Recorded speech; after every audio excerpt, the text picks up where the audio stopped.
is down, what's left is right. నమస్తే, welcome to 1 TV special story.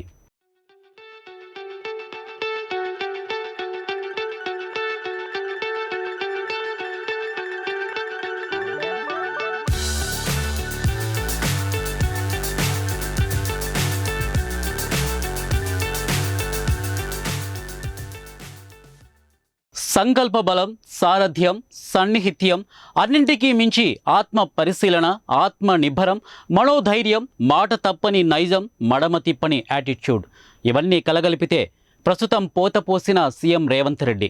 ప్రజలంటే దేవుళ్ళు, ప్రజాస్వామ్యం అంటే దేశమని 100కి 100 రూపాయలు నమ్మి ప్రజా సంక్షేమమే నాయకుడి ప్రధాన లక్ష్యం, అదే ప్రధాన ధ్యేయమని నమ్మిన మానవతా మూర్తిగా గుర్తింపు తెచ్చుకున్నారు Telangana CM Revanth Reddy.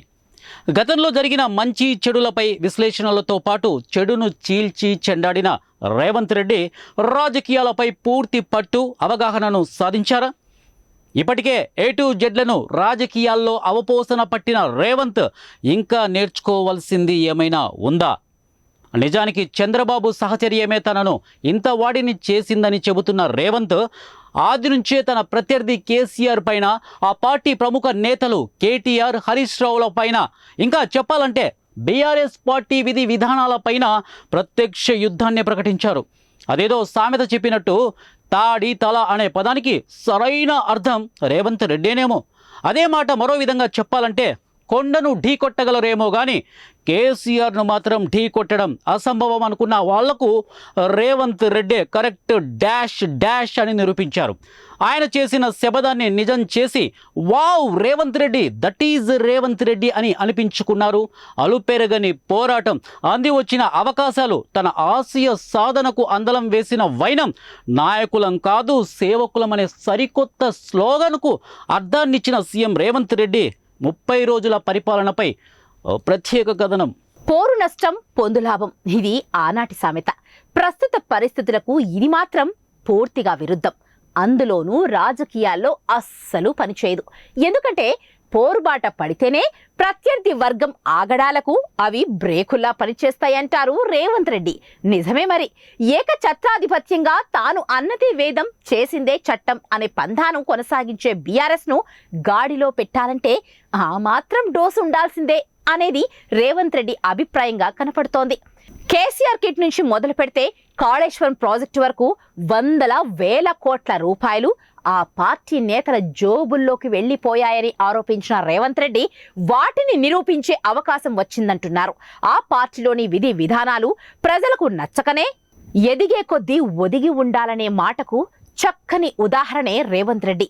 Jeans pant, branded shirt, ఆయన కంటిన్యూటీకి ఓ యూనిఫామ్. రాజకీయాల్లోకి వచ్చిన తర్వాత నుంచి ఒక్క బ్లాక్ ప్యాంటు మాత్రమే కాస్త మార్చారేమో గాని ఆయన యాటిట్యూడ్లో మాత్రం ఏ మాత్రం మార్పు లేదు. ఇక రాబోదంటున్నారు ఆయన ఫ్యాన్స్. రేవంత్ అన్న అంటే ఆయన కాంగ్రెస్లో ఉన్నా, అంతకంటే ముందు ఇండిపెండెంట్గా ఉన్నా టీడీపీకి పక్కా బ్రాండ్ అంబాసిడర్, బ్రాండెడ్ నేమ్గా రేవంత్ రెడ్డి ముద్ర పడిపోయారనేది వాస్తవం. అదిగో అప్పటి నుంచి ఇప్పటి వరకు ఆర్భాటాలకు, బేషజాలకు దూరంగా ఉంటానంటున్న రేవంత్కు 10 మందిలోనూ ఇట్టే కలిసిపోయే మనస్తత్వం చిన్ననాటి నుంచి అలవాటైన ఓ మంచి లక్షణం. మరో మాటగా చెప్పాలంటే కక్ష సాధింపు లక్షణం కంటే తప్పును తప్పుగా, పొరపాటును పొరపాటుగా ఖచ్చితంగా చీల్చి చెండాడే మనస్తత్వం ఆయనది. ఈ నేపథ్యంలోనే బీఆర్ఎస్ ఒంటెద్దు పోకడలను ఎండగడుతూ ఉన్నారు. ఆయన చేసే పనిలో చిత్తశుద్ధిని, కార్యదీక్షను నమ్ముతున్న వైనం చివరకు ఆయన్ను అందలమెక్కించినట్లు ప్రత్యక్షంగానే కనిపిస్తోంది. సీఎంగా ప్రమాణ స్వీకారం చేసిన మొదటి రోజే ప్రజా దర్బార్లో జనంతో కలిసిపోయిన ఆయన యాటిట్యూడ్ ప్రజలను కట్టిపడేసింది. వారి సమస్యలు, వారి కష్టాలను, భయాలను తొలగించే ప్రయత్నంలో భాగంగానే ఓదార్పు, ధైర్యాలతో వారిని ప్రోత్సహించిన వైనం ఆయన సింప్లిసిటీకి ఓ ప్రత్యక్ష ఉదాహరణ. తాను కాన్వాయ్లో వెళ్తున్నప్పుడు తన కోసం ట్రాఫిక్ను ఇబ్బంది పెట్టొద్దని అధికారులకు ఆదేశాలు జారీ చేసిన రేవంత్ రెడ్డి ముఖ్యమంత్రి అయిన 2-3 రోజుల్లోనే ఆయన తీసుకున్న నిర్ణయాలను పరిశీలిస్తే ప్రజాస్వామ్యంపై ఆయనకున్న విలువలు పూర్తిగా అర్థమవుతాయి. ఎక్కడ నెగ్గాలో ఎక్కడ తగ్గాలో ఆయనకు బాగా తెలుసు. తాను ప్రమాణ స్వీకారం చేసే లోపలే పంతం కొద్దీ ప్రగతి భవన్ కు ముందు ఉన్న ఇనుప కంచెలను పగలగొట్టించి దాని ప్రజాభవన్ గా ప్రకటించిన రేవంత్ ఆయన సెక్యూరిటీ కంటే ప్రజా సంక్షేమమే ముఖ్యమనేది స్పష్టమవుతోంది.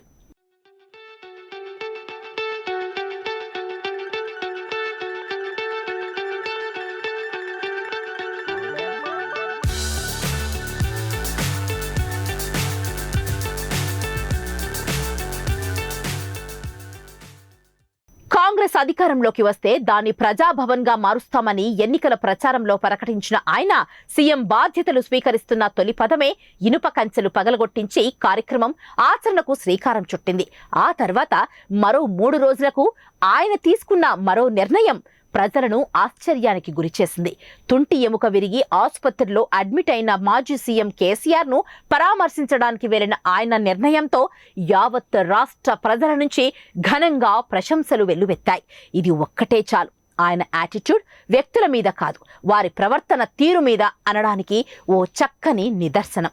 ఇదే నిర్ణయం ఓ చక్కని సంప్రదాయానికి నాంది పలుకుతుందనేది పలువురి ప్రముఖుల అభిప్రాయం.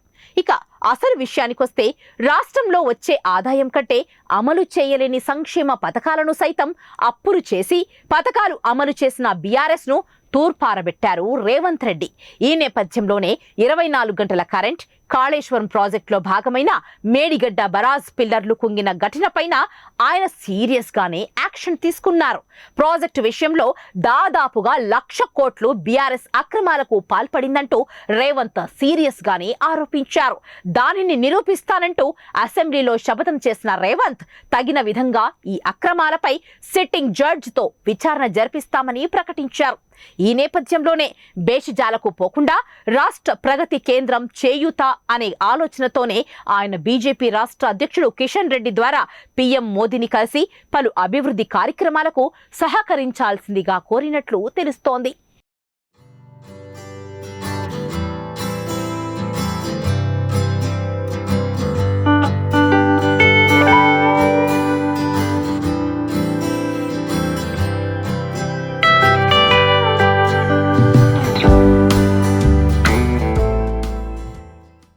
ఇక సీఎం హోదాలో రేవంత్ రెడ్డి తీసుకున్న నిర్ణయాల్లో మరొకటి ఫార్మాసిటీ రద్దు.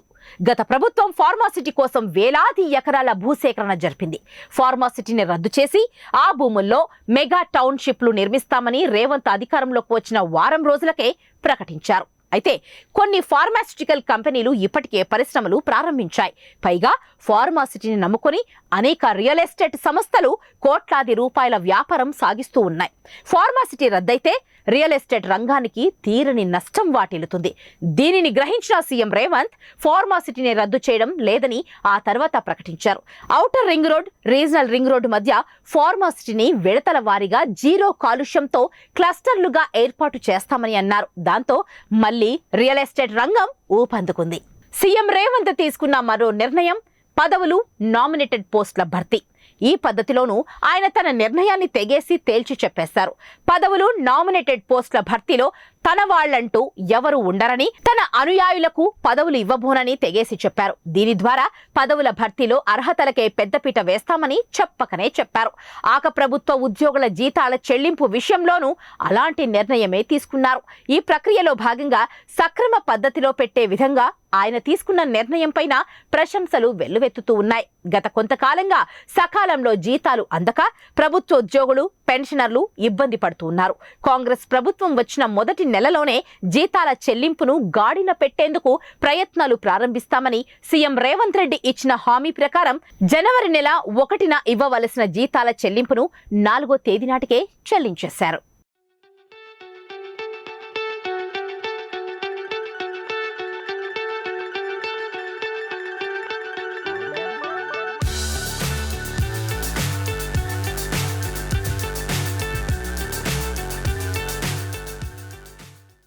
గత దశాబ్ద కాలం తర్వాత మళ్ళా అధికారంలోకి వచ్చిన కాంగ్రెస్ ను పూర్తి స్థాయిలో పరిపాలన చేయడానికి రేవంత్ పక్కా ప్రణాళిక రచించినట్లు విశ్వసనీయ వర్గాల సమాచారం. ఇక ఇదే విషయాన్ని మరో మాటగా చెప్పాలంటే కేసీఆర్ చేతిలో టార్చర్ అనుభవించిన రేవంత్ రెడ్డి చివరకు ఆయన అనుకున్నట్లే కేసీఆర్ ను ఓడగొట్టి సీఎం సీటును కైవసం చేసుకోవడంలో విజయం సాధించారు. ఇంత కష్టపడి కాంగ్రెస్ ను అధికారంలోకి తీసుకొచ్చిన రేవంత్ పై అధిష్టానం అమితమైన నమ్మకం పెట్టుకుంది. లోక్సభ ఎన్నికలు దగ్గర పడిన సమయంలో పిసిసి అధ్యక్ష పదవిని మరొకరికి కట్టపెడితే లేనిపోని వివాదాలు తలెత్తే ప్రమాదం లేకపోలేదు. దాంతో పాటు అసెంబ్లీ ఎన్నికల్లో పార్టీని గెలిపించిన రేవంత్ లోక్సభ ఎన్నికల్లోనూ విజయం చేకూరుస్తారనే నమ్మకంతో పిసిసి అధ్యక్ష పదవిని అధిష్టానం ఆయనకి అప్పగించినట్లు పార్టీలోని పలువురి అభిప్రాయం. ఈ నేపథ్యంలోనే ముఖ్యమంత్రి పదవితో పాటు ఆయనకు పార్టీ పగ్గాలను కూడా అప్పగించేసింది. తాజా విశ్లేషణల ప్రకారం కాంగ్రెస్ పార్టీలో ముఖ్యమంత్రిగా ఉన్నవారే పిసిసి అధ్యక్షుడిగాను వ్యవహరించిన దాఖలాలు లేవు. మర్రి చెన్నారెడ్డి మొదటిసారి ముఖ్యమంత్రి అయినప్పుడు కొంతకాలం ఆయన పిసిసి అధ్యక్షుడిగాను వ్యవహరించారు. ఆ తర్వాత మళ్లీ ఆ ఘనత రేవంత్ రెడ్డికే దక్కింది. ఈ నేపథ్యంలోనే పార్టీపై కూడా రేవంత్ తనదైన శైలిలో పట్టు సాధిస్తున్నట్లు తెలుస్తోంది. ఇక పురాతన కాలం నుంచి కాంగ్రెస్ లక్షణం కప్పదాటులు, అసమ్మతలకు క్యారఫ్ అడ్రస్ అనేది జాతీయ రాజకీయ విశ్లేషకులకు స్పష్టంగా తెలుసు. సీఎం రేవంత్ కి మాత్రం ఈ విషయంలో ఓ 2 పేజీలు ఎక్కువే చదివారు. ఈ కారణంగానే మొదటి రోజు నుంచి పార్టీలో అందరినీ కలుపుకుపోయే ప్రయత్నం చేస్తున్నారు. ప్రధానమంత్రిని కలిసినప్పుడు సీఎం రేవంత్ ఒక్కరే కలిసే అవకాశం ఉన్నా ఉప ముఖ్యమంత్రి బట్టి విక్రమార్కను కూడా వెంట పెట్టుకుని వెళ్లారు. ఆ తర్వాత ఢిల్లీలో జరిగిన ప్రెస్ మీట్లోనూ భట్టికి మైకిచ్చి మాట్లాడమని అన్నారు.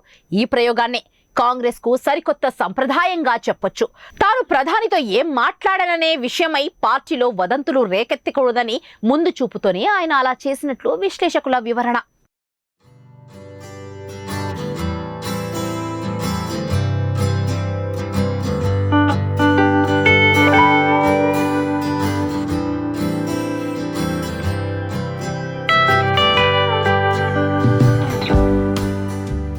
ఇక ఇదే విశ్లేషణలో మరో ముఖ్యమైన అంశం రేవంత్ ప్రమాణ స్వీకారం, పోర్ట్ఫోలియో కేటాయింపులు. తొలి రోజు 10 మంది మంత్రులతో కలిసి రేవంత్ ప్రమాణ స్వీకారం చేశారు.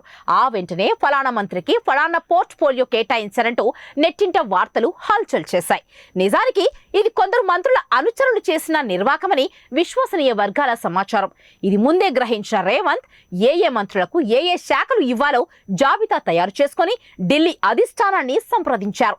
అక్కడ వారు ఆమోద ముద్ర వేస్తేనే ఇక్కడకు వచ్చి ఆ లిస్టును ప్రకటించారు. దాంతో వేరే ఎవరికి అసమ్మతి రాగాలు వినిపించే అవకాశం లేకపోయిందనేది పలువురి అభిప్రాయం. ఇక ఇదే విషయాన్ని గతం తెరలు ఒక్కసారి తొలగించి చూస్తే ముఖ్యమంత్రి ఏ నిర్ణయం తీసుకున్నా మంత్రుల్లోనూ ఎమ్మెల్యేల్లోనూ అసమ్మతి మొదలయ్యేది. ఢిల్లీకి వెళ్లి ముఖ్యమంత్రిపై అధిష్టానానికి ఉన్నవి లేనివి కల్పించి చెప్పేసేవారు. ఈ సంస్కృతికి రేవంత్ చెక్ పెడుతూ తన నిర్ణయాలకు ముందుగానే అధిష్టానం అనుమతి తీసుకుంటున్నారు. నామినేటెడ్ పదవుల విషయంలోనూ ఆయన అధిష్టానం నిర్ణయాన్ని అమలు చేయడం కాంగ్రెస్ కు సరికొత్త సంప్రదాయం ప్రారంభమయ్యిందనేది చెప్పాలి. మంత్రుల్లో చాలా మంది కంటే వయసులో రేవంత్ చిన్నవారైనా పార్టీలో ఆయన కంటే అనుభవం ఉన్నవారనే ఉద్దేశంతో మంత్రులకు సముచిత గౌరవం ఇచ్చి మాట్లాడుతూ ఉన్నారు. లోక్సభ ఎన్నికల్లో సోనియా గాంధీని తెలంగాణ నుంచి పోటీ చేయించాలన్న రేవంత్ నిర్ణయాన్ని పార్టీలో ప్రముఖులు స్వాగతిస్తున్నట్లు తెలుస్తోంది. మరోవైపు అసెంబ్లీ ఎన్నికల్లో పార్టీకి కేవలం 4 సీట్లు అధికారంలోకి రావడానికి తోడ్పడ్డాయి. ఈ కారణంగా లోక్సభ ఎన్నికలు నల్లేరుపై బండిలా సాగే అవకాశం లేదనేది సుస్పష్టంగా తెలుస్తోంది. ఈ విషయాన్ని ముందుగానే గ్రహించిన రేవంత్ సోనియా గాంధీని తెలంగాణ నుంచి పోటీ చేయించాలని ఆలోచన చేసినట్లు పార్టీలోని విశ్వసనీయ వర్గాల సమాచారం. ఒకవేళ రేవంత్ నిర్ణయం ప్రకారం సోనియా గాంధీ తెలంగాణ నుంచి పోటీ చేస్తే ఆమె ఇమేజ్తో లోక్సభ ఎన్నికల్లో పార్టీ ఎక్కువ సీటు గెలుచుకునే అవకాశం ఉంటుందనే అభిప్రాయాలు పలువురిలో వ్యక్తమవుతూ ఉన్నాయి.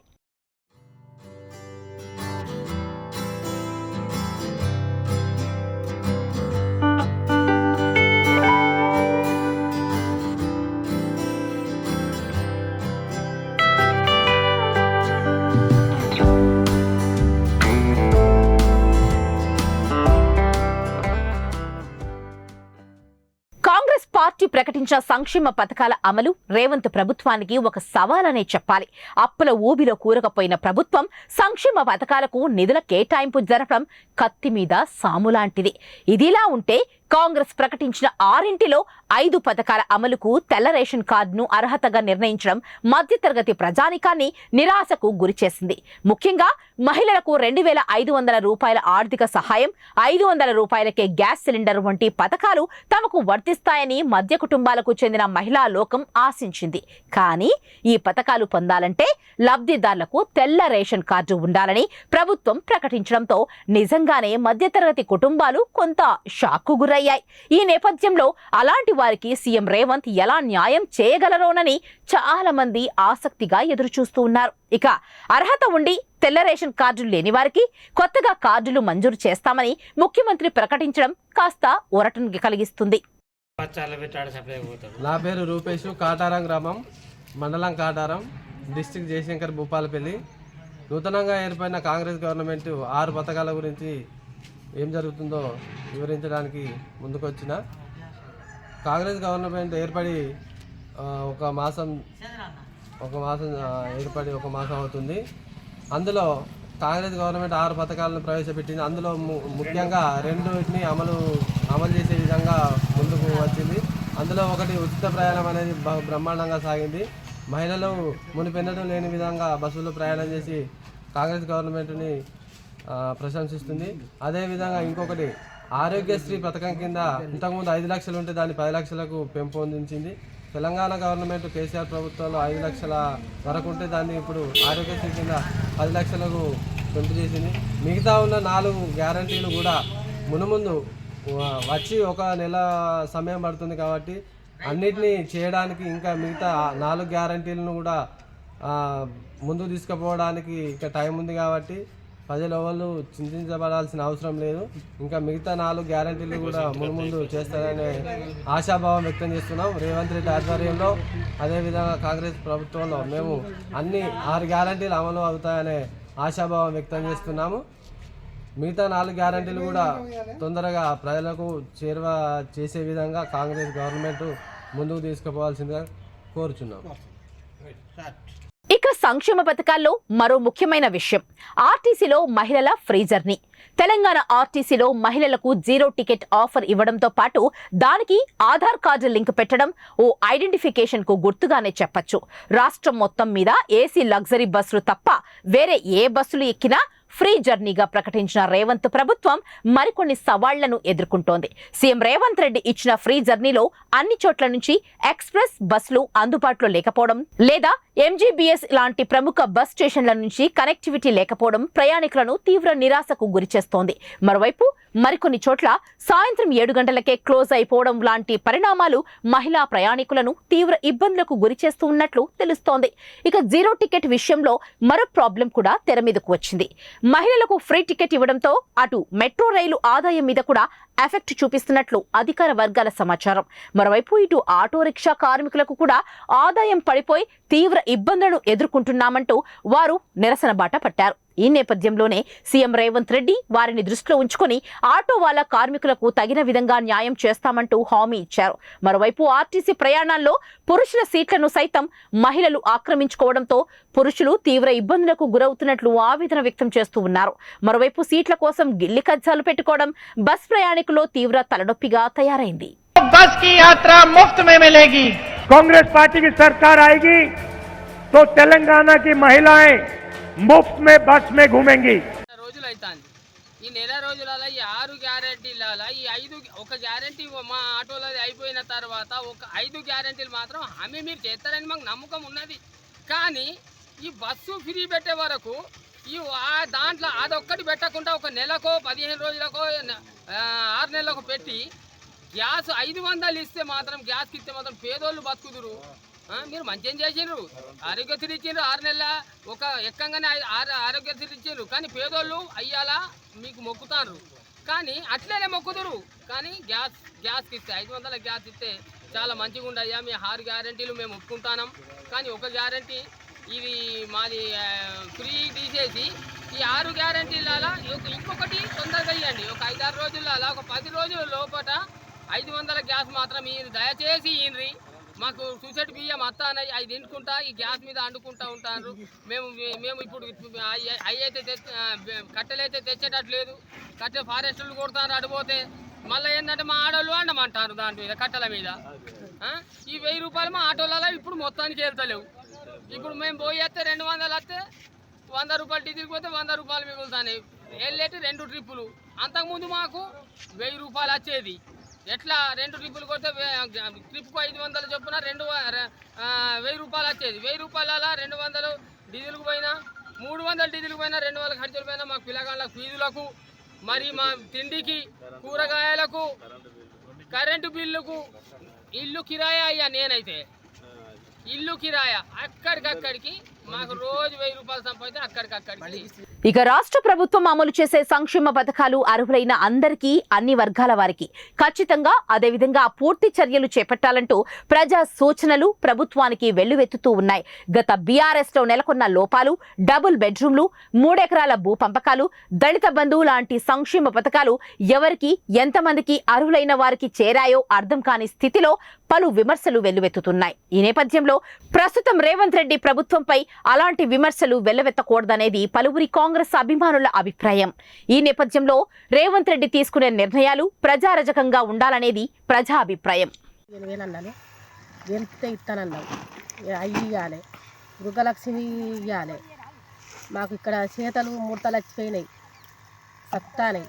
మేము నష్టం కాకుండా బాగా నువ్వేం ఒప్పుకున్నావు. కరెంటు కూడా ఉచితం అన్నావు, అది ఇవ్వాలి. అన్నీ ఇవ్వాలి మాకు. అప్పుడు ఇస్తాను, ఓటు ఎత్తి ఇస్తానన్నావు, వేసినాం, గెలిపించినాం. ఇప్పుడు గృహలక్ష్మి ఏది, కరెంటు బిల్లు ఉచితం ఏది, ఈ కవులు రైతులు వేయి, గ్యాస్ మొద్ద 500 అన్నావు, ఇయ్యి. ఏది చేయలేదు. ఒక్క బస్సులు ఫ్రీయే పెట్టినావు. మేము రోజు ప్రయాణాలు పోతానా బస్సులకు? మేము కూలోళ్ళం. ఇప్పుడు మీ జాబులకు వర్తించుతుంది అది బస్సు, ఉచిత బస్సులు. అందుకనే మా కౌలు రైతుల మాత్రం న్యాయం చేయాలి. లేకుండా మాత్రం ఇక మళ్ళనైతే నువ్వు గెలవవు. ఇదే సాంతి. ఇక ఇప్పుడు ఇచ్చినాం, మేము సాంతి ఇచ్చినాం కాబట్టి నువ్వు మాకు కూడా సాంతి ఇవ్వాలి, చెయ్యాలి. లేకుంటే మళ్ళీ గెలుస్తావు. లేకుండా మాత్రం నువ్వు గెలవవు, నువ్వు రావు. కేసీఆర్ మాకు అబద్ధమైంది కానీ అన్ని చేసిండు. అన్నయ్య ఒప్పుకున్నవి చేసిండు, ఇచ్చిండు. పంట ధర పెంచిండు. ఇప్పుడు పంట ధర లేదు, చేతలు గిట్లున్నాయి, మొత్తం ముడతలు, సబ్సిడు.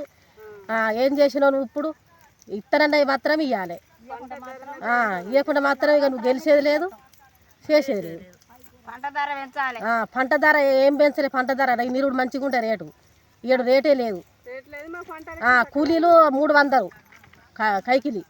మేము కూలీలో ఏం పెడతాము? పాట బత్తా ఎక్కలేని ధర, మందులు ఇరుక ధరలు, ఇవన్నీ ఎట్లా వెళ్తాయి మా కవులు రైతులకు? ఇవన్నీ చేయాలి. చేస్తే నువ్వు మంచిగా వస్తావు మళ్ళీ ముందుకు కూడా, లేకుంటే లేదు మళ్ళీ 5 సంవత్సరాలకు.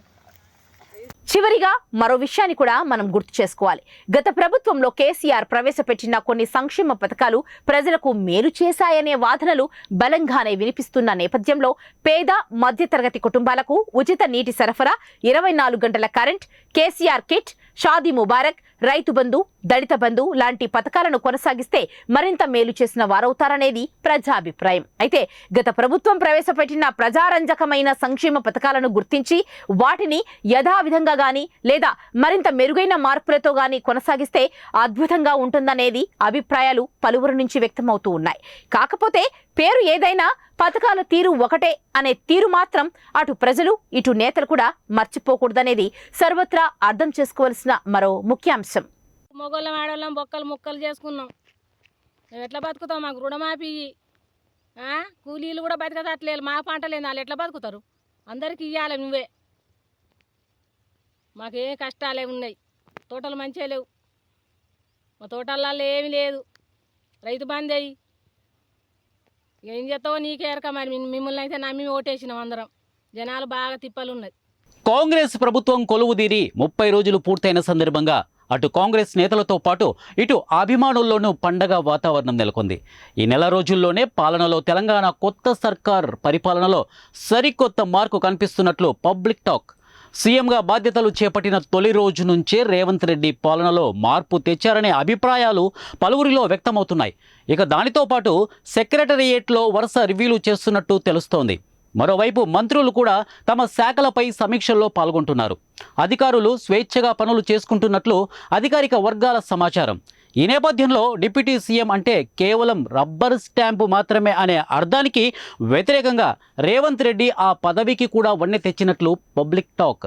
బీఆర్ఎస్ పాలనలో డిప్యూటీ సీఎం ఏం చేసినా ఆ ప్రోగ్రాం అంతా సోలోగా అప్పటి సీఎం కేసీఆర్ క్రెడిట్లో పడిపోయేదన్న విమర్శలున్నాయి. 10 ఏళ్ల తర్వాత కొత్త సర్కార్ పాలనలో అంతా కొత్తగా ఉందన్న అభిప్రాయాలు పలువురిలో వినిపిస్తున్నాయి. సో ఈ నేపథ్యంలో సీఎం, మంత్రులు, అధికారులంటే ఏదో ఓ అభిప్రాయం ఉన్న ప్రజల్లో సరికొత్త అభిప్రాయాన్ని కలిగించిన సీఎం రేవంత్ రెడ్డి 10 కాలాల పాటు సీఎంగా ఉండాలని కోరుకుంటున్న వారితో మీరు ఏకీభవిస్తారా? అయితే మీ అభిప్రాయాలను కామెంట్స్ రూపంలో తెలియచేయండి. ఇది ఇవాల్టి స్పెషల్ స్టోరీ. మరో సరికొత్త కథనంతో మళ్ళా మీ ముందుంటాం. Till then keep smile and stay tune 1 TV. ప్రతిక్షణం ప్రజల పక్షం.